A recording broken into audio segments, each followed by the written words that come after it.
வணக்கம் நண்பர்களே. TNPSC group 1, group 2, group 4 இது எல்லாத்துக்குமே ரொம்ப முக்கியமான ஜிஎஸ்ல இருக்கக்கூடிய டாபிக் வந்து பார்த்தோம்னா யூனிட் 5. இந்த யூனிட் 5ல இந்தியன் எக்கானமி நாமளாக வாசித்தா கொஞ்சம் புரியறதுக்கு சிரமமாக இருக்கக்கூடிய டாபிக்.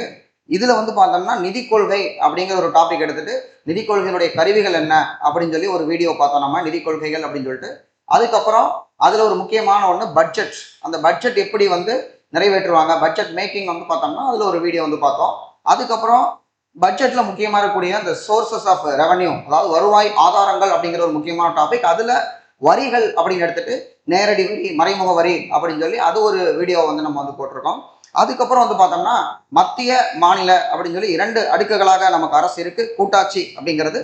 அப்ப இந்த கூட்டாட்சி அப்படிங்கிறதுல நம்ம வந்து மத்திய அரசு எதுல வரி விதிப்பாங்க, மாநில அரசு எதுல வரி விதிப்பாங்க, 2 பேர் எப்படி ஷேர் பண்ணிக்குவாங்க அப்படிங்கிறதான் அடுத்து வந்து நிதிக்குழு அப்படின்னு சொல்லிட்டு இந்த மாதிரி ஒரு 5 வீடியோ நம்ம பார்த்துருக்கோம். தொடர்ந்து ரெகுலராக ஃபாலோ பண்ணுறவங்க எல்லாத்தையுமே வந்து பார்த்துட்டு வர்றீங்க. உங்களுடைய கமெண்ட்ஸ், லைக் எல்லாத்தையுமே நான் வந்து பார்த்துட்டு இருக்கேன். இப்போ இதில் வந்து பார்த்தோம்னா 6வது வீடியோவாக ஃபைனலாக இருக்கக்கூடிய கண்டென்ட். இதுக்கப்புறம் நம்ம ப்ரீவியஸ் இயர் கொஸ்டின் வந்து டேரெக்டாக வந்து போயிடுவோம். மொத்தம் 125 கொஸ்டின் இருக்கு. அதை வந்து வர்ற வாரத்திலேயே நம்ம வந்து ஒரு லைவ்ல பார்க்கலாம். நீங்கள் ஒருவேளை ஏதாவது ஒரு வீடியோ மிஸ் பண்ணியிருந்தீங்கன்னா இந்த எல்லா வீடியோவுமே, இந்த 6 சேர்த்து 6 வீடியோவும் பார்த்து வச்சிருங்க. லைவ்ல உங்கள்கிட்ட வந்து நான் கொஸ்டின் கேட்பேன். நீங்க வந்து ப்ரீவியஸ் கொஸ்டின் 125 கொஸ்டின் வச்சுட்டு நான் கொஸ்டின் கேட்க நீங்க ஆன்சர் பண்ணணும்னு சொல்லிட்டு ஒரு ரிவிஷன் பண்ணோம்னா பிசிக்கல் பாலிசிலேருந்து ஒரு 3 கேள்வி 4 கேள்வி இந்த மொத்த டாபிக்ல இருந்தும் source of revenue, finance commission, அப்புறம் வந்து இந்த பட்ஜெட்ல இருக்கக்கூடிய முக்கியமான டார்கெட், பிசிக்கல் டெபிசிட் டார்கெட் எவ்வளவு, பிரைமரி டெபிசிட் முதன்மை பற்றாக்குறை டார்கெட் எவ்வளவு, இந்த மாதிரி கேட்கக்கூடிய எந்த கேள்வியா இருந்தாலும் ஒரு 3-4 கேள்வி நம்ம ஈஸியா ஆன்சர் பண்ண முடியும். இது வந்து பார்த்தோம்னா ஒரு தடவை படிக்கும்போது புரிஞ்ச மாதிரி இருக்கும், ஒரு 2-3 நாள்ல மறந்து போயிடும். எக்கனாமி அப்படிங்கிற சப்ஜெக்டோடைய நேச்சரே அதுதான். ஸோ இப்போ நம்ம இன்னைக்கு பார்க்க போற டாபிக் வந்து பார்த்தோம்னா பற்றாக்குறை, டெபிசிட் அப்படிங்கிறத பார்ப்போம். இந்த பற்றாக்குறையில் இருக்கக்கூடிய வகைகளை வந்து நம்ம வந்து பார்த்துட்டு அடுத்து ஒரு அரசு கடன் வாங்கணும்னா அதுக்கு ஏதாவது கட்டுப்பாடுகள் இருக்கா அப்படின்னு பார்த்தோம்னா கண்டிப்பா இருக்கு. அதற்கான சட்டம் வந்து பார்த்தோம்னா FRBM அப்படின்னு சொல்லி ஒரு சட்டம் இருக்கு. Physical responsibility and budget management அப்படின்னு சொல்லுவாங்க. அந்த அப்ரிவேஷனே முக்கியமான ஒன்று. அதுல இருக்கக்கூடிய பாயிண்ட்ஸ், அந்த ஆக்டுக்குள்ள என்ன பாயிண்ட்ஸ் இருக்கு, முக்கியமான டார்கெட்ஸ் என்ன அப்படிங்கிறத பார்த்துட்டு அப்புறம் வந்து பார்த்தோம்னா நமக்கு இந்த பட்ஜெட்ல என்ன வந்து நம்ம வந்து டார்கெட் வச்சிருக்கிறோம் அப்படிங்கிறது. ஏன்னா போனதா ஏற்கனவே கேட்டிருக்காங்க, பொறுத்துகள் வந்து போட்டு கேட்டாங்க, பட்ஜெட்ல இந்த பிசிக்கல் டார்கெட்ஸ் எல்லாம் என்ன வச்சிருக்கீங்கிறது. இதுதான் நம்ம வந்து பார்க்க போறோம். அப்புறம் இந்த பட்ஜெட்ல இந்த வருஷம் யூனியன் பட்ஜெட்ல வந்து பார்த்தோம்னா ₹1 ரெவன்யூ வந்து எதுல வருது, எவ்வளவு வந்து ₹1 வந்து செலவு பண்றோம் அப்படிங்கிறது ஒரு ஏறு வரிசை இறங்கு வரிசை போட்டு கேட்கக்கூடிய ஒன்று. அதுவும் நம்ம வந்து பார்த்துருவோம். அப்புறம் மேஜர் எக்ஸ்பெண்டிச்சர், அதிக அளவில் இந்திய அரசு வந்து எதுக்கு பணம் செலவு பண்றாங்கன்னு ஒரு லிஸ்ட் ஒன்று கொடுத்துருக்காங்க. இந்தியன் பட்ஜெட்டு கீ ஹைலைட்ஸ் அப்படிங்கிற டாக்குமெண்ட்ல அதையும் எடுத்து வச்சிருக்கேன். இதெல்லாம் தான் நம்ம பார்க்க போறோம். ஸோ இப்போ பற்றாக்குறை அப்படின்னா நமக்கு தெரிஞ்ச ஒன்று தான். பட்ஜெட்ல துண்டு விழுகுது அப்படின்னு சொல்லுவோம். வரவு செலவு, வரவு 8 செலவு 10 அப்படின்னம்னா அப்ப 2 அந்த இடத்துல துண்டு விழுகுதுன்னு அர்த்தம். அப்ப இதைத்தான் நம்ம பற்றாக்குறைன்னு சொல்லுவோம். வரவுக்கும் செலவுக்கு இருக்கக்கூடிய டிஃபரன்ஸ். நம்ம எல்லாரும் அன்றாட வாழ்க்கையில பற்றாக்குறையோடய வாழ்ந்து பழகணுங்கிறதுனால பற்றாக்குறை என்பது நன்றாக தெரிந்த ஒன்றுதான். இதுக்கு எக்கனாமிக்கல் என்ன சொல்லியிருக்காங்கன்னா வரவு செலவை விட குறைவாக இருப்பது. அப்போ நமக்கு வந்து வரவு குறைவா இருக்கு. வள்ளுவர் ஒரு திருக்குறளை சொல்லுவாரு, வரவு செலவு அப்படின்னு எடுத்துக்கும் போது ஆகாறு கோகாறுன்னு இந்த பாடம் +2 புக்ல எக்கனாமில இந்த பாடத்துக்கான அந்த தலைப்பு கீழேயே போட்டிருப்பாங்க. ஆகாறு அளவு இட்டிதாயினும் கேடில்லை, கோகாறு அகலாக்கடை. ஆகாறுனா பொருள் வந்து வரக்கூடிய வழி. ஆகாறு அது இட்டி அளவு. இட்டினா அந்த காலத்துல இந்த இம்மின்னு சொல்ற மாதிரி கொஞ்சம் போல் இருக்கு. கொஞ்சமா இருந்தாலும் பிரச்சனை இல்லப்பா. போகாறு அகலாக்கடை, செலவை வந்து குறைச்சிக்கோன்னு வள்ளுவர் சொல்றாரு. அப்ப நம்ம வந்து செலவை குறைக்கணும், வரவு கம்மியா இருந்தாலும். அதுதான் வள்ளுவர் நமக்கு வந்து வலியுறுத்தி சொல்லக்கூடிய ஒண்ணு. இப்ப நமக்கு இந்த அரசுக்கு இருக்கக்கூடிய பற்றாக்குறை அப்படிங்கிறத வகைப்படுத்துறாங்க. அது 4 வகை இருக்கு. ஒன்று வருவாய் பற்றாக்குறை, அதாவது ரெவன்யூ டெபிசிட் அப்படிங்கிறது.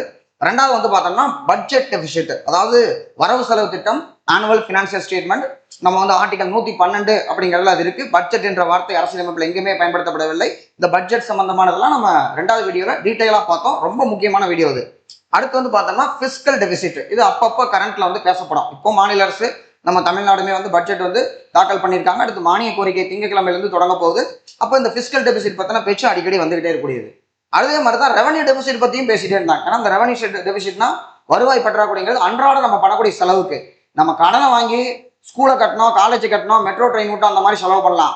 அன்றாட தினசரி செலவுகளுக்காக கடன் வாங்கி செலவு பண்ணோம்னா நாடு உருப்படாது அப்படிம்பாங்க. இப்போ ரெவன்யூ டெபிசிட்டே இருக்கக்கூடாது என்பது ஒரு நாட்டினுடைய இலக்கா இருக்கணும். அது முக்கியத்துவம் வாய்ந்தது. அதே மாதிரி முதன்மை பற்றாக்குறை பிரைமரி டெபிசிட் அப்படிம்பாங்க. பிரைமரி டெபிசிட் அப்படின்னம்னா, நான் வாங்குற கடனை ஏற்கனவே இருந்த அரசு வச்சிருக்க கடனுக்காகத்தான்ப்பா வாங்கினேன், கடனுக்கு வட்டி கட்டுறேன், அதனால நான் கடன் வாங்கியிருக்கேன் அப்படின்னு எந்த ஒரு அரசுமே புதுசா இப்ப தமிழ்நாட்டில் தாவேக அரசு ஆட்சி அமைச்சிருக்காங்கன்னா, இதுவரைக்கும் திராவிட கட்சிகள் ஆட்சி அமைச்சும் போது இந்த 10 லட்சம் கோடி நாங்க வாங்கலாங்க, நாங்க இப்பதான் வந்திருக்கிறோம், அவங்க வச்சிருந்த கடனுக்கு வட்டி கட்ட வேண்டிய பொறுப்பு எங்களுக்கு இருக்கு, அப்ப அதுக்காக இந்த கடன் நாங்க பயன்படுத்துறோம், அதனால நாங்க வாங்கின கடன்ல அதுக்கு கட்டண வட்டியை கழிச்சுட்டு எங்களுக்கு மட்டும் பாருங்க அப்படின்னு சொல்லக்கூடிய அந்த நியாயமான ஒன்றை தான் முதன்மை பற்றாக்குறையில நம்ம வந்து கண்டுபிடிப்போம். இது இல்லாம எஃபெக்டிவ் ரெவன்யூ டெபிசிட் என்பது ஒன்று வந்து பயன்படுத்துவோம். அந்த எஃபெக்டிவ் ரெவன்யூ டெபிசிட் அப்படிங்கிறது 2011 தான் சி ரங்கராஜன் வந்து ரெக்கமெண்டேஷன் கொடுத்தாரு. அதன்படி 2011-12 பட்ஜெட்ல அறிமுகப்படுத்தி அப்ப இருந்து அதையும் நம்ம கண்டுபிடிச்சிட்டு இருக்கோம். அது என்ன அப்படிங்கறது அடுத்தடுத்து சொல்றேன் நான். இப்போ வருவாய் பற்றாக்குறை அப்படின்னு பார்த்தோம்னா, நமக்கு ரெவன்யூ வருவாய் அப்படின்னு சொல்லக்கூடியது, அதாவது வரவு கிடையாது. வருவாய்ங்கிற வார்த்தையை நான் முதல்ல இருந்தே தெளிவா சொல்லக்கூடியது என்னன்னா, நமக்கு பணம் வரக்கூடியதை மட்டும் நம்ம வருவாய்ன்னு சொல்ல மாட்டோம். அந்த வரக்கூடியதுக்கு பேர் என்னன்னா ரிசிப்ட் என்ற வார்த்தை பயன்படுத்தப்படும். வரவு என்பதற்கு ஒன்று வருது அப்படின்னம்னா அதுக்கு பேர் வரவுன்னு வச்சிருக்காங்க, அதுக்கு ரெசிப்ட். அப்ப ரெவன்யூக்கு என்ன அர்த்தம்னா, ரெவன்யூ என்பது வரக்கூடியதாகவும் இருக்கலாம், போகக்கூடியதாகவும் இருக்கலாம். அது எந்த தன்மையில வருது அப்படிங்கிறத பொறுத்துதான் அது ரெவன்யூன்னு நம்ம சொல்றோம். மாதா மாதம் நமக்கு வரக்கூடியதா இருந்தா அது நமக்கு வந்து பார்த்தோம்னா ரெவன்யூவா வரக்கூடியது, ரெவன்யூ ரெசிப்ட் என்று சொல்வோம். மாதா மாதம் போகக்கூடியவா இருந்தா அது ரெவன்யூவா போகக்கூடியது, ரெவன்யூ எக்ஸ்பெண்டிச்சர்னு சொல்லுவோம். அப்ப ரெவன்யூ என்ற வார்த்தைக்கு எக்கனாமில என்ன அர்த்தம்னா ரெக்கரிங், தொடர்ந்து நடந்து கொண்டே இருப்பது. மாதா மாதம் அரசு ஊழியர்களுக்கு சம்பளம், மாதா மாதம் பென்ஷன், வாங்கிய கடனுக்கு மாதா மாதம் வட்டி, இதெல்லாமே ரெவன்யூ எக்ஸ்பெண்டிச்சர். அரசுக்கு நாம கட்ட வேண்டிய வரிகள் மாதா மாதம் நம்ம வந்து செலுத்திட்டு இருக்கோம். ஒரு கட்டணங்கள் வந்து நம்ம மாதா மாதம் வந்து செலுத்திக்கிட்டே இருக்கிறோம். ஒரு ஃபீஸ் வந்து நம்ம பே பண்ணிக்கிட்டே இருக்கோம், பெனால்ட்டி வந்து பே பண்ணிக்கிட்டே இருக்கோம். தொடர்ந்து அரசுக்கு வந்து இதன் மூலமாக மாதா மாதம் வருமானம் வந்து கொண்டே இருக்கிறது. டாஸ்மாக் மூலமாக மாதா மாதம் வருமானம் வந்து கொண்டே இருக்கிறதா, அது எல்லாமே வந்து பார்த்தோம்னா ரெவன்யூ அப்படிங்கிறதுல ரெவன்யூ ரெசிப்ட் என்று வரக்கூடியது. அப்ப ரெவன்யூ அப்படிங்கிற நேச்சரை நம்ம வந்து புரிஞ்சுக்கணும். அது வர்றதாகவும் இருக்கலாம், போறதாகவும் இருக்கலாம், தொடர்ந்து வந்துகிட்டே இருந்தா தான் ரெவன்யூ அப்படிங்கிறது. அப்ப தொடர்ந்து வர்றது, தொடர்ந்து போறது. நம்ம ஒரு அரசை நடத்தணும்னா தொடர்ந்து பல செலவுகள் நம்ம பண்ணணும், அதே மாதிரி தொடர்ந்து நமக்கு வரவுகளை வந்துட்டு இருக்கோம். இது ரெண்டையும் டேலி பண்ணி பார்க்கும் பொழுது வருவாய் செலவினம், வருவாய் வரவு, இதுக்குள்ள வந்து பார்த்தோம்னா செலவு அதிகமா இருக்கு, வரவு குறைவா இருக்கு அப்படின்னம்னா வருவாய் பற்றாக்குறை வந்துருச்சு. இந்த வருவாய் பற்றாக்குறை ஒரு நாட்டுக்கு நல்லதே கிடையாது. அதனால இதை வந்து ஜீரோ பண்ணணும் அப்படிங்கிறது அரசு 2003 அந்த எஃப்ஆர்பிஎம் ஆக்ட் கொண்டு வரும் பொழுதே அவங்க தெளிவா சொன்னது என்னன்னா, வருவாய் பற்றாக்குறை ஜீரோவா தான் இருக்கணும், நீங்க எவ்வளவு மக்கள்கிட்ட இருந்து பணம் வாங்குறீங்களோ அதைத்தான் செலவு பண்ணணும். 1967 அண்ணா முதலமைச்சர் ஆகும் பொழுது மக்கள் வந்து எங்களுக்கு இது சப்சிடி வேணும் அதெல்லாம் கேட்கும் பொழுது, நீங்கள் சப்சிடி கேட்கிறீர்கள், என்னிடம் பணம் கேட்கிறீர்கள், அந்த பணம் நான் என்ன அச்சடித்தா கொடுக்கிறேன், உங்களிடமிருந்து வாங்கக்கூடிய பணத்தை தான் உங்களுக்கு நான் பகிர்ந்து கொடுக்கிறேன். அப்படியே பணத்தை அச்சடிக்கக்கூடிய இயந்திரம் இருந்தாலும் அது என்னிடம் சென்னையில் இல்லை, அது நாசிக்கில் தான் இருக்கிறது, நம்ம ஆர்பிஐ கண்ட்ரோல் இருக்கிறது அப்படின்னு சொல்லுவாரு. அப்ப அரசை பொறுத்த வரைக்கும் மக்கள்கிட்ட இருந்து எவ்வளவு வாங்குறோமோ அதை நம்ம வந்து செலவு பண்ணணும். மேற்கொண்டு இந்த வருவாய் செலவை அதிகமா பண்ணோம்னா நமக்கு அது வந்து நல்லது இல்லை அப்படிங்கிறது முக்கியமான ஒண்ணு.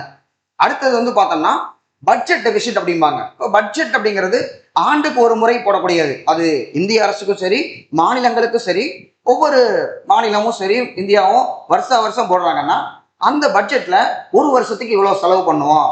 உதாரணத்துக்கு இப்ப தமிழ்நாட்டில் நாம ஒரு இன்றையம் பட்ஜெட்னு போட்டோம். எப்பவுமே தேர்தல் ஆண்டுகள்ல இடைக்கால பட்ஜெட் தான் போடப்படும். அந்த இடைக்கால பட்ஜெட்ல ஒரு வருஷத்துக்கு தமிழ்நாட்டுக்கு 2026 ஏப்ரல் 1ஆம் தேதியிலிருந்து 2027 மார்ச் 31 வரைக்கும் எவ்வளவு செலவாகும் அப்படின்னு சொல்லும் பொழுது அது முந்தைய டிஎம்கே கவர்மெண்ட் எவ்வளவு போட்டாங்கன்னா 4,67,000 கோடியே அப்படின்னு சொல்லி ஒரு அமௌண்ட் வந்து அரைவ் பண்ணாங்க. இப்ப தாவேக அரசு வந்துருச்சு. இவங்க வந்து பார்த்தோம்னா திருத்திய முழுமையான பட்ஜெட் வந்து கொடுக்கணும். ஏற்கனவே பண்ண செலவையும் சேர்த்துக்கிட்டு இந்த பட்ஜெட் எவ்வளவு வருதுன்னு பார்த்தோம்னா அவங்க 4,67,000 கோடி போட்டாங்கல்ல, நாங்க 4,72,585 கோடிக்கு வந்து போடுறோம். அப்ப இவ்வளவு செலவு தமிழ்நாட்டுக்கு வரக்கூடிய மார்ச் 31 வரைக்கும் ஆக போகுது. இது ஏப்ரல் 1ல இருந்து கணக்கு வச்சுக்கோங்க. மார்ச் 31 வரைக்கும் இவ்வளவு வந்து செலவு பண்றோம். அப்ப எவ்வளவு வரவு வரும் அப்படின்னு கேட்டா அது ஒரு 3.5 லட்சம் கோடி தான் வரும். என்னங்க 3.5 லட்சம் கோடி தான் வரப்போகுது, ஆனா 4,72,585 செலவு பண்ண போறீங்கன்னா மீதி ஒரு 1.25 லட்சம் கோடிக்கு மேல துண்டு விழுகுது. அவ்வளோ பணத்துக்கு என்ன பண்றது?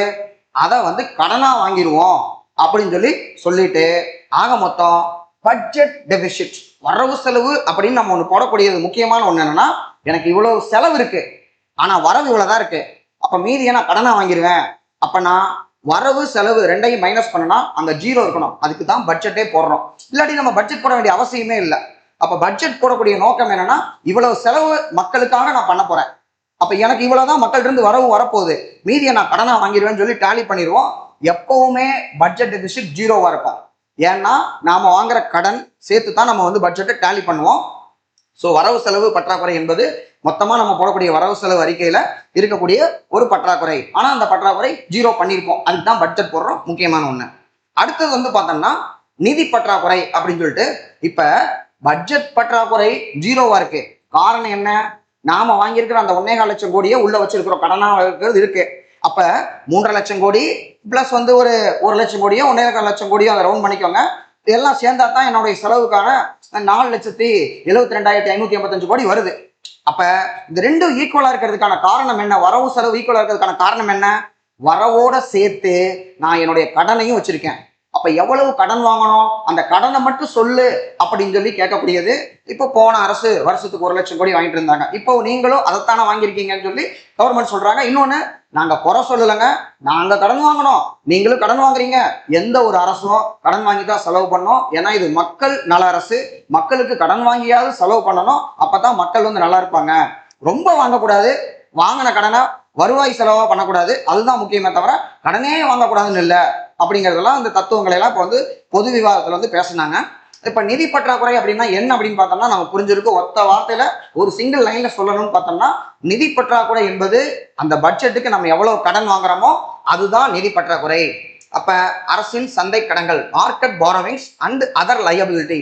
லயபிலிட்டினால நம்ம வாங்கியிருக்கிறத கொடுக்கணும், அந்த பொறுப்பு தான் லயபிலிட்டி. பேங்கிங் மானிட்டரி பாலிசி படிக்கும் போதும் பார்ப்போம், நம்ம அசட்டு லயபிலிட்டிம்பாங்க. அசட்டுன்னா நம்மள்ட்ட இருக்க சொத்து, லயபிலிட்டினா நம்ம வந்து கட்ட வேண்டிய கடன். இது வந்து நமக்கு லயபிலிட்டி என்பது அப்ப என்ன? கடன் தான். அதை தான் வந்து இதுல வந்து சொல்லியிருக்கிறாங்க. அப்ப நிதி பற்றாக்குறை அப்படிங்கிறது எப்படி கண்டுபிடிப்பீங்க? பட்ஜெட் டெபிசிட் அது நமக்கு எப்பவுமே ஜீரோவா தான் இருக்கும்.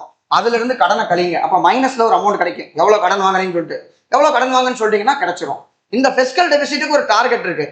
இந்த பிஸ்கல் டெபிசிட்டுக்கான டார்கெட் எவ்வளவுன்னா, எதை வச்சிருக்குன்னா நம்ம போடுற பட்ஜெட்டை வச்சு இல்லை. பட்ஜெட் நம்ம கொடுத்துருப்போம். இப்போ தாவேக அரசு நிறைய வாக்குறுதிகள் கொடுத்தாங்க, அவ்வளோ வாக்குறுதியும் உடனே செயல்படுத்தணும். ஒரு அன்னபூர்ணை சிலிண்டர் கொடுக்கணும், இல்லை வந்து பார்த்தோம்னா மக்களுக்கு 2,500 பெர் மந்த் வந்து மகளிர் உரிமை தொகை கொடுக்கணும்னா செலவு நிறைய ஆகும். ஒரு 12 லட்சம் கோடிக்கு மேலே வேணுங்கிறாங்க. உடனே அவ்வளோ பணத்துக்கு நம்ம எங்கே போகிறது? இப்போ நான் அவருக்கு ஆசை இருக்குது நிறைய கொடுக்கணும்னு சொல்லிட்டு, ஆனால் எதை வச்சு நான் வந்து கடன் வாங்க முடியும், எதை வச்சு செலவு பண்ணுறது முடிவு பண்ண முடியும்னு பார்த்தோம்னா, தமிழ்நாட்டினுடைய ஜிஎஸ்டிபி, மொத்த மாநில உள்நாட்டு உற்பத்தி. நம்ம தமிழ்நாட்டில் இருக்கக்கூடிய 8 கோடி பேரும் எக்கனாமிக்ஸ் துறையை பொறுத்த வரைக்கும் 7,70,00,000 பேருன்னு பாப்புலேஷன் வச்சிருக்காங்க. இந்த 7,70,00,000 பேராகிய நாம எல்லாரும் சேர்ந்து, இதுல குழந்தைகள் பெண்கள் எல்லாருமே உட்பட அவங்களெல்லாம் விட்டுட்டு பார்த்தோம்னா நம்ம வேலை செய்யறவங்க அப்படின்னு சொல்லி ஒரு 3.5 கோடி 4 கோடி பேர் இருக்குன்னு வச்சுக்கோங்க. நம்ம எல்லாரும் சேர்ந்து சம்பாதிக்கக்கூடியது 35 லட்சம் கோடி. அப்ப இந்த ஜிஎஸ்டிபி சைஸை பொறுத்து தான் நம்ம கடன் வாங்குறது. அப்ப பிஸ்கல் டெபிசிட் என்பது ஜிஎஸ்டிபியில 3% மேல போகக்கூடாது ஒரு மாநில அரசு. அதுவே மத்திய அரசுனா 3.5% மேல போகலாம், அதாவது 3% வரைக்கும் வச்சுக்கலாம். அப்ப மத்திய அரசுக்கு 3, நமக்கு ஸ்டேட்டுக்கு வந்து 3 என்பதுதான் அந்த லிமிட். இது முக்கியமான ஒண்ணு. அடுத்து வந்து பார்த்தோம்னா முதன்மை பற்றாக்குறை. இப்ப நம்ம நிதி பற்றாக்குறை அப்படிங்கிறத நம்ம வந்து கண்டுபிடிக்கிறோம். நிதி பற்றாக்குறைனா இந்த வருஷத்துக்கு வாங்குற கடன். இப்ப தமிழ்நாடு அரசு 1.25 லட்சம் கோடி கடன் வாங்குறாங்க அப்படின்னா, இந்த 1.25 லட்சம் கோடியில இதுவரைக்கும் இருந்த கட்சிகள் ஆட்சி அமைச்சும் போது நடந்துட்டு இருக்கும் போது ஒரு 10 லட்சம் கோடியை கடன் வாங்கிட்டாங்கல்ல, அந்த 10 லட்சம் கோடிக்கு வட்டி கட்டணும்ல. அசலை திருப்பி கட்டுறோமோ அது இல்லையோ அது வேற, ஆனா வட்டி கட்டாம இருக்க முடியாது, வட்டியை கரெக்டா கட்டிடணும். அப்ப அந்த வட்டி கட்டுறதுக்கான பணமும் இதுக்குள்ள தானே போகும். அப்ப இந்த 1.25 லட்சம் கோடியில வட்டிக்கான அமௌண்ட்டை கழிச்சுட்டு மீதி எவ்வளவு இருக்கு அப்படின்னு சொல்லி பார்த்தோம்னா அதுதான் பிரைமரி டெபிசிட். அப்ப இந்த கட்சி சொல்லிடலாம், நாங்க இப்பதான் ஆட்சிக்கு வந்தோம், நீங்க வச்சுட்டு போன கடனுக்கு நாங்க வந்து வட்டி கட்டுறோம், அப்ப அதை வந்து மைனஸ் பண்ணிட்டு பாருங்க, எங்களுடைய பிரைமரி டெபிசிட் தெரியும் அப்படின்னு சொல்லக்கூடியதான் முதன்மை பற்றாக்குறை. அப்ப முதன்மை பற்றாக்குறை எப்படி கண்டுபிடிப்போம்? நிதி பற்றாக்குறை, நம்ம வாங்கின கடனு அதுல இருந்து வட்டியை வந்து இன்ட்ரெஸ்ட் பேமெண்ட்டை கழிச்சிட்டோம்னா நமக்கு முதன்மை பற்றாக்குறை கிடைச்சிரும். முக்கியமான ஒண்ணு. அடுத்தது வந்து பார்த்தோம்னா எஃப்ஆர்பிஎம். இதுல நான் எஃபெக்டிவ் ரெவன்யூ சொல்லல, அடுத்து சொல்லும் போது நான் சொல்றேன். நான் இதுல இதுக்குள்ளதான் அது வரும்.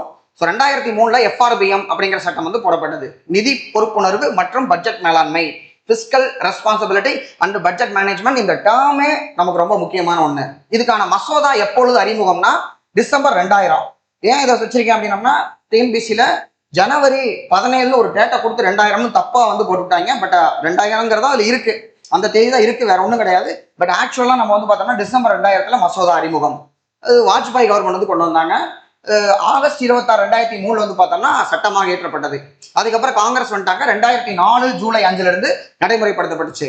இதுல வந்து பார்த்தோம்னா எதுக்காக இதை வச்சிருக்காங்கன்னா, பிஸ்கல் டிசிப்ளின், நிதி ஒழுங்குமுறை.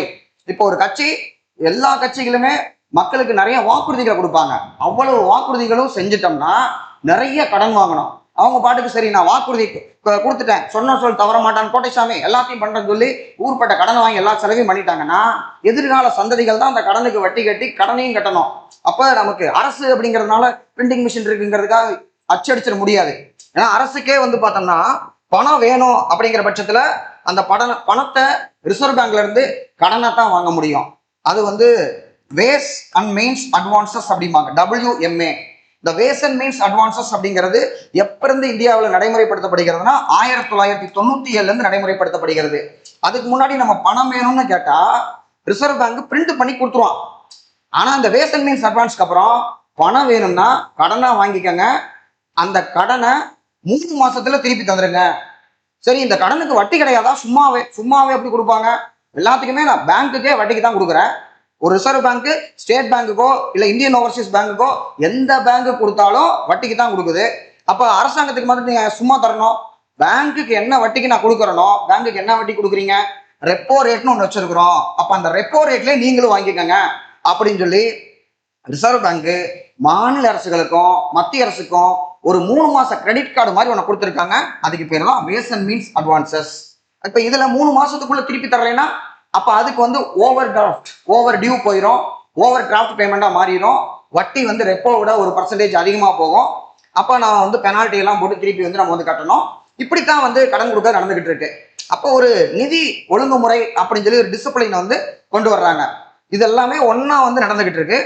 இப்போ வந்து பார்த்தோம்னா இதோடைய நோக்கத்துல பிஸ்கல் டெபிசிட்டை, நிதி பற்றாக்குறையை குறைக்கணும், வருவாய் பற்றாக்குறையை குறைக்கணும். வருவாய் பற்றாக்குறை இருக்கவே கூடாது. நிதி பற்றாக்குறையை வந்து 3% அப்படிங்கிறது எக்கனாமிஸ்ட் எல்லாம் சேர்ந்து, ஏன்னா அரசியல்வாதிகள் தான் நாட்டை நடத்தினாலும் நிர்வகிக்கக்கூடிய அதிகாரம் வந்து பார்த்தோம்னா எக்கனாமி யார் கையில இருக்கும்? பொலிட்டீஷியன் கையில இருக்கும். நம்ம கான்ஸ்டியூஷன் வந்து யார்கிட்ட கொடுத்துருக்கோம்? பிரதமரை தலைமையாக கொண்டு அமைச்சரவை குழு, இங்க வந்து முதலமைச்சர் தலைமையாக கொண்டு அமைச்சரவை குழு. ஆனா அவங்களுக்கே பொருளாதார அறிவு இருக்குன்னு கேட்டா தேவையில்லை. அவங்க ஹார்வர்ட்லயோ கேம்பிரிட்ஜ்லயோ போய் படிக்க வேண்டிய அவசியம் இல்லை. ஆனா ஹார்வர்டு கேம்பிரிட்ஜ்ல போய் படிச்சுட்டு வந்தவங்களை கூப்பிட்டு அட்வைஸ் கேட்டுக்கலாம். அதுக்கு தான் இப்ப தமிழ்நாடு மாண்டை சிங் அல்வாலியா கூப்பிட்டு பாருங்க, நாங்க ஆட்சி அமைச்சருக்கு நிறைய வாக்குறுதி கொடுத்துருக்கிறோம், இவ்வளவு பணம் எங்களுக்கு வேணும், 12 லட்சம் கோடிக்கு மேல செலவாகும் போட்டிருக்கு, மக்கள் இப்ப பொறுமையா இருப்பாங்க, இன்னும் ஒரு 6 மாசம் கழிச்சு பொறுமை இழந்துருவாங்க, அதுக்குள்ள நாங்க வருவாய் ஏதாவது ஜென்ரேட் பண்ணணும். அப்ப ரெவன்யூ அக்குமெண்டேஷன் அப்படின்னு ஒரு கமிட்டி போடுறோம். நீங்க ஒரு ரெக்கமெண்டேஷன் கொடுத்தீங்கன்னா நாங்க வந்து கொஞ்சம் பணத்தெல்லாம் பெருக்கி மக்களுக்கு செய்ய வேண்டியதெல்லாம் செஞ்சிருவோம் அப்படிங்கிறதுக்கு தான் அந்த கமிட்டி எல்லாம் போடக்கூடியது. அடுத்து வந்து பார்த்தோம்னா பொறுப்பான கடன் மேலாண்மை, கடனை வந்து பொறுப்பா மேலாண்மை செய்யணும், அது FRBM அப்ஜெக்டிவ். அப்புறம் ஒரு வெளிப்படைத்தன்மை இருக்கணும். அரசு வந்து இப்போ நம்ம பட்ஜெட் வந்து பார்ப்போம், நிதி அமைச்சர் வந்து பார்த்தோம்னா கரெக்டா சொல்லிடுவார் எவ்வளவு இருக்குன்னு சொல்லி. இப்பவுமே ஆட்சி அமைச்சோடனே ஒரு வெள்ளை அறிக்கையை போட்டு இதைதான்ப்பா தமிழ்நாடு இந்த பொசிஷன்ல தான் இருக்கு அப்படின்னு தெளிவா சொன்ன மாதிரி வெளிப்படைத்தன்மையா இருந்துடும் எல்லாமே. அடுத்து பொருளாதார நிலைத்தன்மையை பேணுதல், எக்கனாமிக் ஸ்டெபிலிட்டி இருக்கணும். நம்ம ஒரு நாள் வசதியா இருக்கோம் அப்படியே கடனை வாங்கி எல்லாத்தையும் பண்ணிட்டோம்னா முடிஞ்சு போயிருமா? அது பத்தாது. வெறும் பணத்தை மட்டும் பிரிண்ட் அடிச்சு கொடுத்தோம்னா அது வெறும் காகிதம் தான். ரிசர்வ் பேங்க் நம்மள்ட்ட இருந்தா கூட அந்த வெறும் காகிதத்தை வச்சு நம்ம பொருள் வாங்குறதுக்கு இருக்கணும். பொருள்கள் ஒரு இடத்துல இருந்து இன்னொரு இடத்துக்கு பரிமாறிக்கொள்வதற்கு தான் பணமே தவிர மற்றபடி பணத்தையே நம்மளால சாப்பிட முடியாது, பணத்தையே எதுவாகவும் பயன்படுத்த முடியாது. அடுத்து FRBM இனிஷியல் டார்கெட் அப்படின்னு பார்த்தோம்னா 2008 மார்ச் 31 டார்கெட்டா வச்சு அதான் டார்கெட் பண்றாங்க. ஏன்னா 2003 ஒரு 5 வருஷம் அப்படிங்கிறத டார்கெட்டா வச்சுக்கிறாங்க. 5 இயர்ஸ்ல நம்ம அட்டைன் பண்ணணும். ரெவன்யூ உடனே பண்ண முடியாதுன்னு வச்சுக்கோங்க. அப்ப 5 வருஷத்துல பண்ணான்னு அன்னைக்கே முடிவு பண்றாங்க. ரெவன்யூ டெபிசிட்டை 0 பண்ணணும், பிஸ்கல் டெபிசிட்டை 3 கொண்டு வரணும்னு சொல்லி இனிஷியலா டார்கெட் பண்றாங்க. சரி, இதை 5 வருஷத்துல அடையணும்னா வருஷம் எவ்வளவு பண்ணணும்? வருஷம் என்ன, ஒரு ரெவன்யூ டெபிசிட்டை 0.5 வருஷம் குறைங்க, பிஸ்கல் டெபிசிட்டை 0.3 சொல்லி குறைங்க. அப்போ 5 வருஷத்துல எல்லாமே வந்து கட்டுக்குள்ள வந்துடும் அப்படின்னு பிளான் பண்றாங்க. நம்ம ஒரு நினைச்சோம்னா இறைவன் ஒன்று நினைப்பார் அப்படிங்கிற மாதிரி நமக்கு ஏதாவது பிரச்சனை வரும். அப்படித்தான் ஒரு பிரச்சனை வந்துச்சு. அது என்ன அப்படின்னு பார்த்தோம்னா 2008 2009 குளோபல் கிரைசிஸ் அப்படின்னு சொல்லுவாங்க. அதாவது உலக அளவில் ஒரு நிதி நெருக்கடி. அது அமெரிக்காக்காரன் பண்ணி வச்ச வேலை. சப்ரைம் கிரைசிஸ் அப்படிம்பாங்க. சப்ரைம் கிரைசிஸ் அதோடைய பேரு. அங்க என்ன பண்றாங்கன்னா லேமன் பிரதர்ஸ் அப்படின்னு சொல்லி ஒரு குரூப் இதெல்லாம் பண்ணது. பேங்க்கு லோன் கொடுக்குறாங்க, வீடு வாங்குறதுக்காக கொடுக்குறாங்க.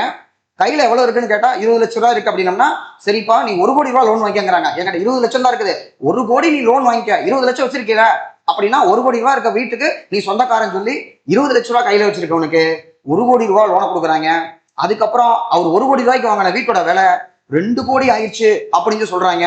இப்ப என்னுடைய வீட்டோட விலை 2 கோடி ஆயிடுச்சு அப்படின்னு சரி இன்னொரு 1 கோடி நீ வச்சுக்கன்னு சொல்லி கையில கொடுத்தா அவன் இன்னும் 2 வீடு வாங்குறான். இப்படியே ஒரு டைம்ல நிறைய வீடு வாங்கிடுறான். ஆனா அவன்கிட்ட பார்த்தோம்னா கையில இருக்கிற காசுடைய வேல்யூ ரொம்ப ரொம்ப குறைவா இருக்கு. லோன் கட்ட முடியல. திடீர்னு வீட்டோட விலையெல்லாம் அப்படி இறங்கிருச்சு. நான் உங்ககிட்ட வீட்டோட வேல்யூ 2 கோடி ஆயிடுச்சுன்னு சொன்னேன், ஆனா இப்ப அதோட வேல்யூ 50 லட்சம் ஆயிடுச்சுன்னா அப்ப என்னாச்சு, நான் கொடுத்த கடனை எல்லாமே வேல்யூ வளர்ந்து போச்சு. இப்படி மொத்தமா யூஎஸ்ல எல்லா பக்கம் அப்படியே விழுக ஆரம்பிச்சோன்னே உலகம் பூரா அடி வாங்கிருச்சு. அவன் வளர்ந்தவங்கிறதுனால அவனுக்கு ஒரு அடி விழுந்துச்சுன்னா அந்த அடி எல்லாத்துக்குமே நம்ம எப்படி சிவபெருமானுக்கு முதுகுல அடிச்சோம்னா எல்லாத்துக்கும் கொடுக்குற மாதிரி அமெரிக்காவில் ஒரு பிரச்சனைனா அது எல்லாத்தையுமே நம்ம பாதிக்கும். அப்படித்தான் 2008 2009 குளோபல் பினான்சியல் கிரைசிஸ் ஏற்படுத்திட்டாங்க. நல்ல வேலை இந்தியர்களுக்கு சேமிப்பு அப்படிங்கிற ஒரு கலாச்சாரம் நம்மளுடைய குடும்பங்கள் தான் அது காப்பாத்துச்சு. குடும்ப அமைப்பு எல்லாத்தையும் செலவு பண்ணாம அவங்கள மாதிரி ஊர்பட்ட கடனை வாங்காம நம்ம சேமிச்சு வச்சதுனால ஓரளவுக்கு தப்பிச்சிட்டமே தவிர கொஞ்சம் பாதிப்பு தான் நமக்கு இருந்துச்சு. அதனால பார்த்தோம்னா அதை ரிலாக்ஸ் பண்ணணும். அப்புறம் பார்த்தோம்னா 2012 எஃப்ஆர்பிஎம் ஒரு திருத்தம் பண்றோம். அதான் டார்கெட் அச்சீவ் பண்ண முடியலையே, அப்புறம் ஒரு திருத்தம் பண்ணலாம் அப்படின்னு சொல்லிட்டு என்ன பண்றாங்கன்னா எஃபெக்டிவ் ரெவன்யூ டெபிசிட்னு ஒரு கேட்டகரி இன்ட்ரோடியூஸ் பண்றாங்க. அதை சி ரங்கராஜன் தான் ரெக்கமெண்டேஷன் கொடுத்தாரு 2011. இந்த ரெவன்யூ டெபிசிட்டை ஜீரோ பண்றது ரொம்ப கஷ்டமா இருக்குன்னு சரிப்பா நான் ஒரு ஐடியா சொல்றேன். அதை கம்மியா காட்டுறதுக்கு என்னன்னு சொன்னோம்னா, நீங்க அன்றாடம் பண்ணக்கூடிய அந்த ரெவன்யூ எக்ஸ்பெண்டிச்சர் அப்படிங்கிறதுல தானே இந்த ரெவன்யூ டெபிசிட் வருது. அதுக்குள்ள மத்திய அரசு மாநில அரசுக்கு கொடுக்கக்கூடிய அந்த கடனா கொடுக்காம மானியங்களா கொடுக்குறீங்கல்ல, அதனால திருப்பி வரப்போறது இல்லை. அதனால அது பார்த்தோம்னா நம்ம கேபிட்டல் எக்ஸ்பெண்டிச்சர் சொல்ல மாட்டீங்க, ரெவன்யூ எக்ஸ்பெண்டிச்சர் தான். ஆனா அந்த பணத்தை பல்கா வாங்கி மாநிலங்கள் என்ன பண்ணுவாங்க, ஒரு அசட் கிரியேட் பண்ணுவாங்க, ஒரு கேபிட்டலா ஏதோ ஒன்று பண்ணுவாங்க. அதனால அந்த செலவு ரெகுலர் செலவுல வராது. அதை கழிச்சிடலாம். அதை கழிச்சுட்டு பார்த்தோம்னா நமக்கு கிடைக்கக்கூடியது எஃபெக்டிவ் ரெவன்யூ டெபிசிட், பயனுள்ள பற்றாக்குறை அப்படின்னு சொல்லி ஸ்ரீரங்கராஜன் 2011 ரெக்கமெண்டேஷன் கொடுக்க அதை அந்த பட்ஜெட்ல ஏத்துக்கிட்டு 2012 எஃப்ஆர்பிஎம் திருத்தம் பண்ணி அந்த எஃபெக்டிவ் ரெவன்யூ டெபிசிட் ஒன்று கொண்டு வர்றாங்க. இது ஒரு முக்கியமான பாயிண்ட். அதுக்கு முன்னாடி இன்னொரு இம்பார்ட்டன்ட் பார்த்தோம்னா, ஏற்கனவே நான் பட்ஜெட் வீடியோ சொல்லும்போது சொல்லியிருப்பேன், எஃப்ஆர்பிஎம்ல 3 டாக்குமெண்ட் பட்ஜெட் அப்ப கண்டிப்பா கொடுக்கணும் அப்படிங்கிறாங்க. இந்த 3 டாக்குமெண்ட்ல நம்பர் 1 பாத்தீங்கன்னா நடுத்தர கால நிதி கொள்கை அறிக்கை. மீடியம் டேர்ம்ல பிஸ்கல் பாலிசிக்கு ஒரு அறிக்கை இருக்கணும். Medium term fiscal policy statement number 1. அடுத்து நிதி கொள்கைக்கு ஸ்ட்ராட்டஜி என்னப்பா வச்சிருக்கீங்க, உங்களோட யுக்தி என்ன, இப்படியே போனா என்ன பண்றது, கடனா வாங்கி தள்ளிட்டு இருக்கீங்களே, ஊர்பட்ட கடன் வாங்குறீங்களே, அப்போ உங்களுடைய ஸ்ட்ராட்டஜி என்ன அப்படிங்கிறத, நிதி கொள்கையோட யுக்தி என்னங்கிறத ஒன்று சொல்லணும். மூணாவது பார்த்தோம்னா மேக்ரோ எக்கனாமிக் ஃப்ரேம் ஒர்க்கு, பொருளாதார கட்டமைப்பு, அதை பத்தி மொத்தமா சொல்லிருங்க. இந்தியாவில் ஜிஎஸ்டிபி growth எவ்வளவு, என்னென்ன இதுல எவ்வளவு வச்சிருக்கீங்க எல்லாத்தையுமே சொல்லிருங்க அப்படின்னு சொல்லி ஒரு ஃப்ரேம் ஒர்க் ஸ்டேட்மெண்ட் ஒன்றும் கொடுக்க சொல்றாங்க. அடுத்து பார்த்தோம்னா இந்த எஃப்ஆர்பிஎம் டார்கெட் மீட் அவுட்டே பண்ணாம போறதுனால 2015 பார்த்தோம்னா இந்த பிஸ்கல் கன்சல்டேஷனுக்கு ஒரு 3% பிஸ்கல் டெபிசிட் அப்படிங்கிறது திரும்ப அதை பத்தி பேசுறாங்க. அப்புறம் வரக்கூடிய பட்ஜெட்ல புது ஆட்சி மாறிடுச்சு. இப்ப எஃப்ஆர்பிஎம் பத்தி யோசிக்கும் போது பட்ஜெட்லேயே பேசிடுறாங்க, எஃப்ஆர்பிஎம் குறித்து ஆராய்வதற்கு நாங்கள் ஒரு கமிட்டி போடுவோம் அப்படின்னு சொல்லிட்டு 2016 எஃப்ஆர்பிஎம் ரிவ்யூ கமிட்டி போட்டாங்க. என்கே சிங், எந்த என்கே சிங் 15வது நிதிக்குழுக்கு தலைவராக போட்டோமே அதே என்கே சிங், அவரை தான் எஃப்ஆர்பிஎம் ரிவ்யூ கமிட்டி 2016 சேர்மனா போடுறோம். அவர் என்ன பண்றாரு அப்படின்னு பார்த்தோம்னா 2018 எஸ்கேப் கிளாஸ், அதாவது உன்னை கொண்டு வர ஒரு தீர்க்கதரிசி, அதாவது நேஷனல் கலாமிட்டி, தேசிய பேரிடர் ஏதாவது வந்துச்சுன்னா நாம நீங்க கரெக்டா ஃபாலோ பண்ணுங்கிற அவசியம் இல்லை அப்படின்னு 2018 சொன்னாரோ என்னமோ 2020 கொரோனா வந்துருச்சு. அதனால அந்த டார்கெட்டை மீட் அவுட் பண்றதெல்லாம் எல்லாம் இலக்கும் இல்லை, ஒண்ணும் இல்லை, இஷ்டத்துக்கு நம்ம என்ன பண்றது, செலவு தான் பண்ணணும் அப்படின்னு சொல்லி அது மாதிரி ஆயிப்போச்சு. அடுத்து பார்த்தோம்னா இப்போதைக்கு எஃப்ஆர்பிஎம் பத்தி பேச்சு இருக்கா இல்லையான்னு கேட்டோம்னா, ஒவ்வொரு பட்ஜெட்லயும் மத்திய அரசு அவங்க பிஸ்கல் டெபிசிட் எவ்வளவு வச்சுக்கணும், மாநில அரசு எவ்வளவு வச்சுக்கணுங்கிற சொல்லிடுறாங்க. அப்புறம் நிதி ஆணையமும் தெளிவா சொல்லிடுறாங்க.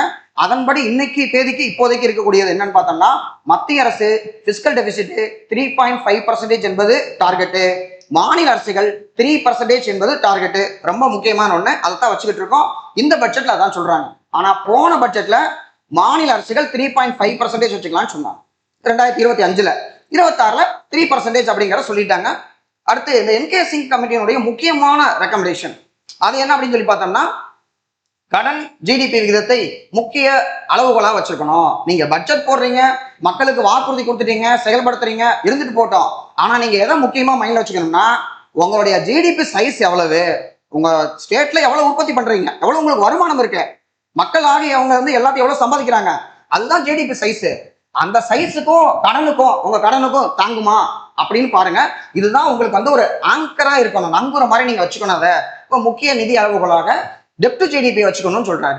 சரி, அப்படி வச்சுக்கணும்னா எவ்வளவுங்க வச்சுக்கிறது அப்படின்னு என்கேசிங் கிட்ட கேட்டோம்னா, மத்திய அரசு வந்து பார்த்தோம்னா ஜிடிபி சைஸ்ல 40% மத்திய அரசு, மாநில அரசு வந்து பார்த்தோம்னா 20%. அங்க மொத்தம் ரெண்டையும் கம்பைன் பண்ணோம்னா 40ம் 20ம் 60. அப்ப 60% ஆஃப் ஜிடிபி தான் டோட்டலா இருக்கணும் அப்படின்னு என்கேசிங் வந்து ஒன்னு சொல்றாரு. அப்ப இந்த டார்கெட் 40 இருக்கிறத மீட் அவுட் பண்ணுவோமா அப்படின்னு கேட்டா அடுத்தது சொல்றேன் நான்.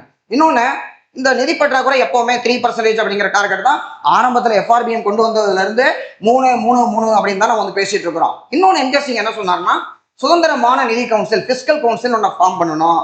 இப்ப சர்க்காரியா கமிஷன் வந்து பார்த்தோம்னா ஒரு இன்ட்ரெஸ்ட் ரேட் கவுன்சில் ஃபார்ம் பண்ணுங்க, ஆர்டிகல் 263 கீழே அப்படின்னு சொன்னோம்னா அதை வந்து நம்ம ஃபார்ம் பண்ணணும். சர்க்காரியா சொன்னதை கேட்டோம். ஆனா என்கேசிங் சொன்னதை கேட்கல. இது வரைக்கும் ஒரு பிஸ்கல் கவுன்சில் ஒன்று நம்ம வந்து ஃபார்ம் பண்ணவே கிடையாது. அடுத்து வந்து பார்த்தோம்னா இந்த பட்ஜெட்ல இப்ப நமக்கு என்கேசிங் எவ்வளவு சொல்லியிருக்கிறாரு, மத்திய அரசு ஜிடிபியில 40% சொல்லியிருக்காருல்ல. ஆனா இதை வந்து இந்த வருஷம் பட்ஜெட்ல என்னன்னு கேட்டா, என்னங்க என்கேசிங் 40ங்கிறாரு. ஆமா, என்கேசிங் சொல்லுவாரு. அவர் என்ன சம்பளம் இல்லாம ரெக்கமெண்டேஷன் கொடுத்தாரு, சம்பளம் வேணாம்ப்பா, அரசே கடன் இருக்குது வேணான்றவாரா, இல்ல 15வது நிதிக்குழு தான் அவருடைய தலைமையில போட்டிருந்தோமே அதுக்கு தான் சம்பளம் இல்லாம என்கேசிங் வேலை செஞ்சாரா? எல்லாரும் இப்படி விட்டுருவீங்களா? நாங்க செலவு பண்ணணும்ல எல்லாத்துக்கும். அப்ப சென்ட்ரல் கவர்மெண்ட் என்ன சொல்றாங்கன்னா, 50 ± 1, அதாவது 49 இல்ல 51 வரலாம். எப்ப 2030ல தான் இந்த வந்து நமக்கு 50 ± 1 ரீச் பண்ண முடியும். என்கேசிங் சொன்ன 40 அப்படிங்கறதெல்லாம் இப்ப நடக்கிற காரியம் இல்லை அப்படின்றாரு. அப்ப இந்த வருஷம் என்னங்க பண்ணுவீங்க அப்படின்னு கேட்டோம்னா, இந்த வருஷத்துக்கு அவர் எவ்வளவு சொல்றாருன்னா 55.6, 55.6. 40 அப்படிங்கறது என்கேசிங் சொன்னது. ஆனா இந்த பட்ஜெட்ல நம்ம எவ்வளவு சொல்றோம், 2026-27 எஸ்டிமேட் பண்றது 55.6 கடன் ஜிடிபி ரேஷியோ நம்ம நிறுத்துவோம் அப்படின்னு சொல்லி இந்திய அரசு வந்து சொல்லியிருக்குது. அடுத்து என்ன சொல்லியிருக்காங்கன்னா, இந்த பிஸ்கல் டெபிசிட் அதுவும் 3% ஆகணும்னு சொல்றாங்களே அப்படின்னு அவருக்கு என்னப்பா அவர் சொல்லுவாரு, நாட்டை நடத்தி பார்த்தா தானே தெரியும், என்கேசிங் சம்பளம் எல்லாம் கொடுத்துருக்கோம்ல அப்படின்னு சொல்லிட்டு அதுக்கு என்ன சொல்றாங்க அப்படின்னு பார்க்கும்போது 4.3 இந்த வருஷம் 2026-27க்கு 4.3 அப்படின்னு சொல்லிட்டு. இப்ப இது மட்டும் இல்லாம மொத்தமா ஒரு டெபிசிட்டுக்கு ஒரு கிராப் ஒன்று வந்து ஒரு பை சார்ட் ஒன்று போட்டு வச்சிருக்காங்க, பார் வந்து போட்டு வச்சிருக்காங்க. இந்த பார்ல என்ன சொல்றாங்கன்னா 4.3 பிஸ்கல் டெபிசிட். போன வருஷம் எக்ஸாம்ல இது அப்படியே ஒரு பொறுத்துக்காக போட்டாங்க. அதான் fiscal deficit, revenue deficit, primary deficit, effective revenue போட்டுட்டு இந்த பக்கம் டேர்ம்ஸை போட்டு அரேஞ்ச் பண்ண சொன்னாங்க. அப்ப எதுக்கு அதிகமா வரும்னு தெரிஞ்சாவே நம்ம ஆர்டர் பண்ணிடலாம். இது அப்படியே மனப்பாடம் பண்ண கூட அவசியம் இல்லை. இருந்தாலும் தெரிஞ்சுக்கோங்க, 4.3 அப்படிங்கிறது பிஸ்கல் டெபிசிட் 3 இருக்கணும் அப்படிங்கிறத வச்சிருக்கிறோம். ரெவன்யூ டெபிசிட் எவ்வளவு, 0 இருக்கணும், இருக்கவே கூடாது. ஆனா அதை வந்து 1.5 உள்ள நிறுத்துறோம் சொல்லி அதை ஒரு டார்கெட் வச்சிருக்கிறோம். அடுத்து பிரைமரி டெபிசிட், அதாவது நம்ம பிஸ்கல் டெபிசிட்ல கடனுக்கு வட்டி கட்டினது போக மீதி எவ்வளவு இருக்கணும் அப்படிங்கிறது பிரைமரி டெபிசிட், அது 0.7. இன்னொன்னு effective revenue deficit, C Rangarajan 2011 அவர் கொடுத்த ஒரு ரெக்கமெண்டேஷன், அதாவது மாநில அரசு கொடுக்கக்கூடிய மானியங்களை கழிச்சிருங்க அப்படின்னு சொல்லிட்டு அதை எடுத்து பாக்குறது. அது வந்து பார்த்தோம்னா 0.3. இப்போ 0.7 0.3 ரெண்டு சேர்த்தா 1ன்னு வந்துடும். இந்த மாதிரி primary deficit, effective revenue deficit ஞாபகம் வச்சுக்கோங்க, இது முக்கியமான ஒண்ணு.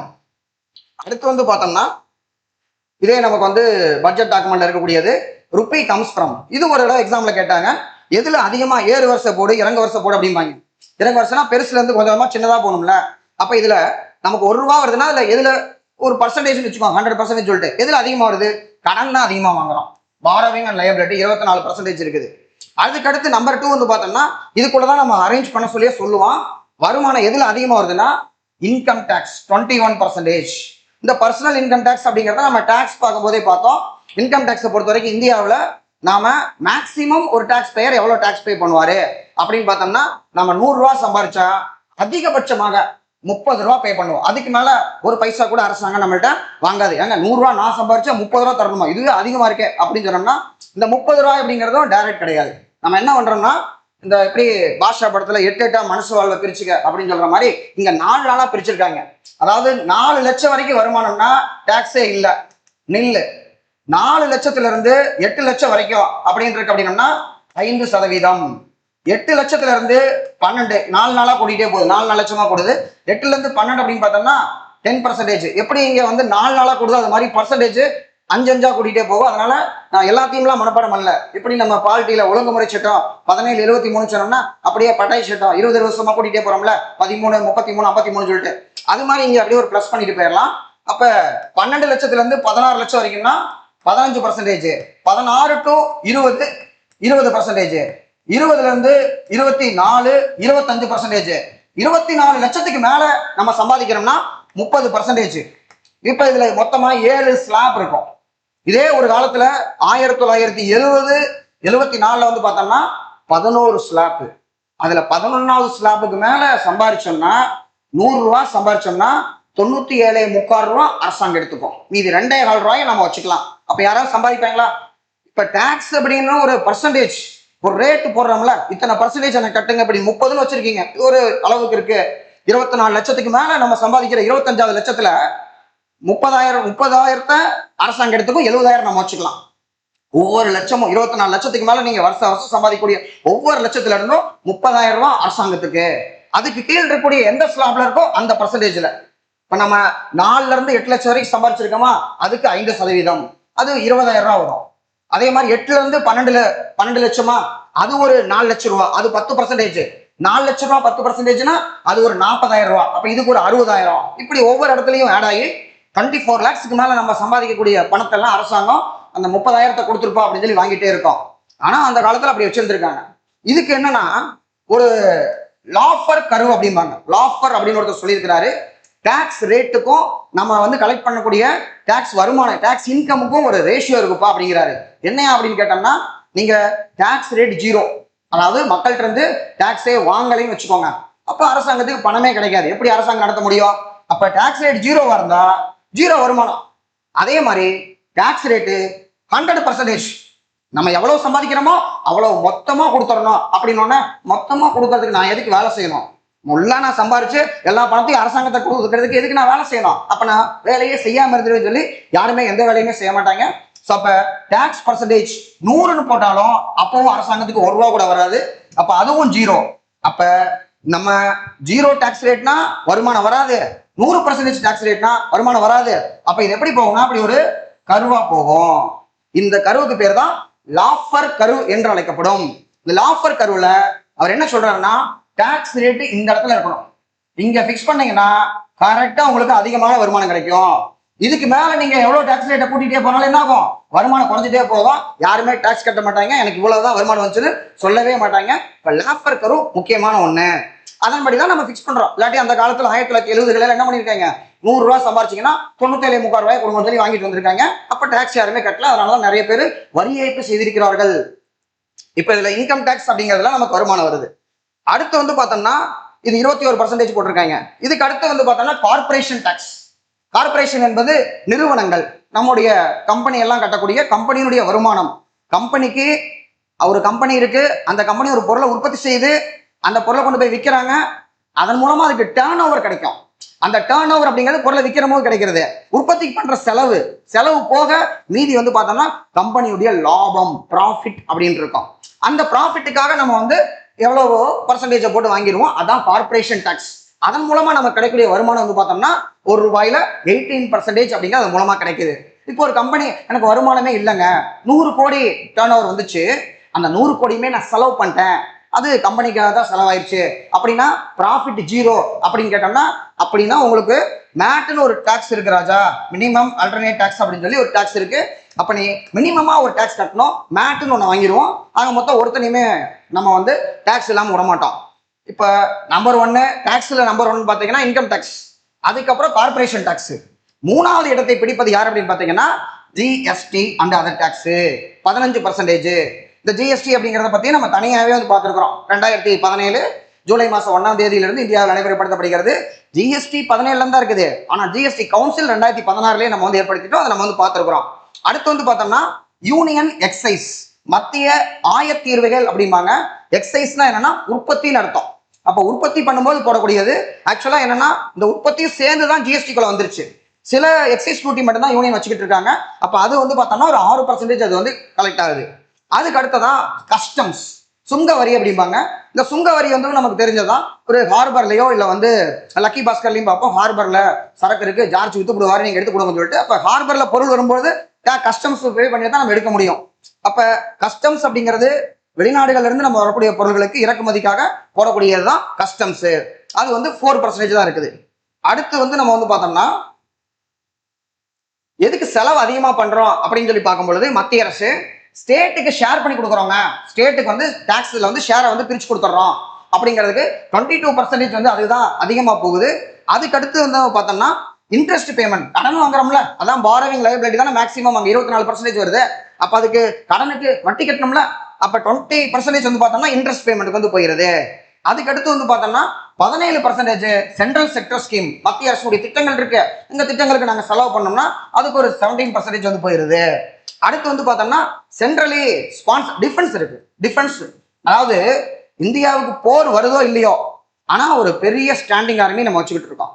எதுக்கு ஆர்மி? அதான் போரே வரலையே. இப்ப நம்ம ப்ரிப்பரேஷன் அப்படி எக்ஸாம் இருக்கு, வேகன்சி இருக்கு, ஆனால் படிச்சுட்டே இருக்கோம்ல. எதுக்காக? வந்துச்சுன்னா எழுதி பாஸ் பண்ணோம்ல. இந்த தடவை நமக்கு அடுத்த குரூப் 4ல நல்ல வேகன்சி, குரூப் 2 கம்மியா இருக்குது, குரூப் 4ல நல்ல வேகன்சி இருக்குன்னா அப்ப நம்ம ரெடியா இருக்கணும்ல. நம்ம எப்பவுமே தயார் நிலையில வச்சுக்கிட்டே இருக்கணும். ஆர்மியோட கான்செப்டே அதான். போர் வருதோ இல்லையோ, டெய்லியும் காலையில 4 மணிக்கு எந்திரிக்கிறாங்க, ட்ரைனிங் எடுக்கிறாங்க, ட்ரைனிங் எடுத்துக்கிட்டே இருக்காங்க, ரெடி பண்ணிட்டே இருக்கோம், சம்பளம் கொடுத்துக்கிட்டே இருக்கோம், எல்லாமே பண்ணிட்டே இருக்கிறோம், வெப்பன்ஸ் அதிகப்படுத்திட்டே போறோம். என்னைக்காவது ஒரே ஒரு நாள் போர் வந்துச்சுன்னா அன்னைக்கு நம்மளை பாதுகாத்துக்கணும்ல. அதுதான் டிஃபென்ஸோட கான்செப்ட். நம்மள மாதிரி தான். ஸோ அப்ப 11% வந்து பார்த்தோம்னா டிஃபென்ஸுக்காக நம்ம வந்து செலவு பண்றோம். இது முக்கியமான ஒன்று. அடுத்து சென்ட்ரலி ஸ்பான்சர்டு அப்படின்னம்னா இப்போ மத்திய அரசு மாநில அரசு 2 பேர் சேர்ந்து நம்ம கூட இந்த PM ஸ்ரீ அப்படின்னு இருக்கா, அதுக்கு நாங்கள் வந்து பணம் தர்றோம். சமக்கரா சிக்ஷா அபியான் 2018 ஆரம்பிச்சது. நாங்கள் 60% நாங்கள் தர்றோம், 40% நீங்க போடுங்க. அப்படித்தான் நம்ம சமக்கரா சிக்ஷா அபியான் ஏற்றுக்கிட்டோம். கடைசியில் பார்த்தா நீங்க PM ஸ்ரீயை ஏற்றுக்கணும், நேஷனல் எஜுகேஷன் பாலிசி ஃபாலோ பண்ணணும், அப்பதான் நாங்க சொன்ன 60% தருவோம் அப்படிங்கிறாங்க. அது சென்ட்ரலி ஸ்பான்சர்டு ஸ்கீம் அப்படிம்பாங்க. அதுக்கு அவங்க கொடுக்கக்கூடியது 8%. இப்ப VP ஜிராம்ஜி அதே மாதிரி தான். 60 நாங்க தர்றோம், 40 நீங்க இங்க வந்து போட்டுக்கோங்க. இப்போ இது வரைக்கும் வந்ததுல அரசு செலவு பண்ணிருக்கிறது என்னன்னா, மாநில அரசா இருக்கிறதுல இருக்கக்கூடிய கஷ்டம் என்னன்னா, எவ்வளவோ வாக்குறுதி கொடுத்துருக்காங்க, ஆனா இதை செயல்படுத்துறதுக்கு பணம் வேணும். இதை செயல்படுத்தலாமா வேண்டாமா நம்ம யோசிச்சுட்டு இருக்கும் போது அவங்க கொடுத்த VP ஜிராம்ஜியை செயல்படுத்தணும். அது நம்ம கண்ட்ரோல் இல்லை.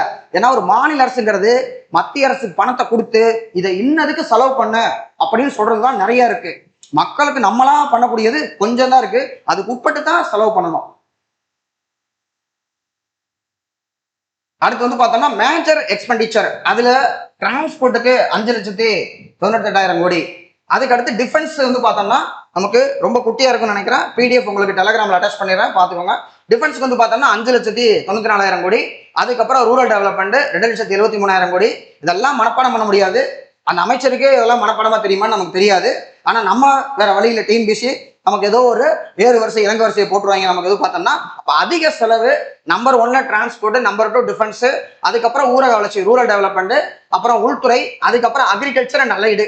இந்த ஆர்டர் மட்டும் வந்து பார்த்துக்கோங்க. அதுக்கப்புறம் தான் எஜுகேஷன் இருக்கு. இதுக்காக வந்து பார்த்துக்கலாம். மற்றதெல்லாம் நான் வாசிக்க வேண்டிய அவசியம் இல்லை. டாக்குமெண்ட் நீங்களே வந்து பார்த்துக்கோங்க, ஒரு ஏறு வரிசை போட்டால் போடுற மாதிரி. ஸோ இப்போ நம்ம எல்லா வீடியோவுமே வந்து பிஸ்கல் பாலிசி அப்படிங்கிற டாப்பிக்கை ஒரு அளவுக்கு நல்லா புரிஞ்சிருப்பீங்க. எவ்வளவு தூரம் உங்களுக்கு மனப்பாடம் ஆயிருக்கும் அப்படிங்கிறது தெரியல. திரும்பவும் பாருங்க.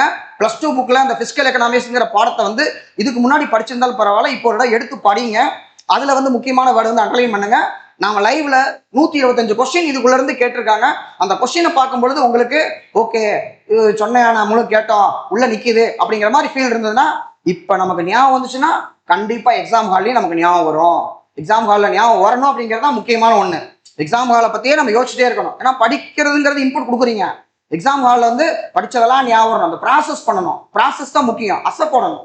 நம்ம எவ்வளோ படிக்கிறோங்கிறது முக்கியம் இல்லை, எந்த அளவுக்கு நம்ம வந்து அதை ஞாபகத்தில் வச்சுக்கிட்டே இருக்கோம். திரும்ப திரும்ப திரும்ப திரும்ப ரீகால் பண்ணிக்கிட்டே இருக்கணும். ஒரு தடவை படித்தா நமக்கு வந்து பத்தாது. திரும்ப திரும்ப எத்தனை தடவை நீங்கள் ரீகால் பண்ணுறீங்களோ அதுதான் வந்து நமக்கு வந்து நிற்கும். ஸோ தொடர்ந்து படிச்சுட்டே இருங்க. All the best. அடுத்த வீடியோ நம்ம வந்து பார்ப்போம். தேங்க்யூ.